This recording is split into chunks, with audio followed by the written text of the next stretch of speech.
Aalis ka kaagad eh. Tinatawag pa kita eh. Huwag ka mo nang alis ha. Teka lang, saan ka pupunta? Aalis ka kaagad eh. Tinatawag pa kita eh. Huwag ka mo nang alis ha. Kasi meron akong mensahe na nais parating sa'yo ng ating Panginoong Diyos. Gulat ka ba? Sorry ha. Dahil ito talagang purpose talaga nito. Kaya kita tinawag kasi nais ng Panginoong Diyos na iparating sa'yo itong mensahe na to. At ito ang nais niyang sabihin sa'yo. Psalm 118 verse 24. This is the day that the Lord has made. Let us all rejoice and be glad in it.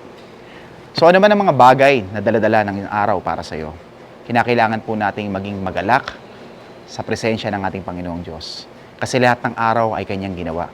Ano man ang mga suliranin mo sa mga oras na ito, pagkatiwala mo lang to sa ating Panginoong Diyos. Kasi yung buhay mo, yung hininga mo, yung mga bagay na meron ka sa mga oras na ito, ay blessing ng ating Panginoong Diyos. Yung mga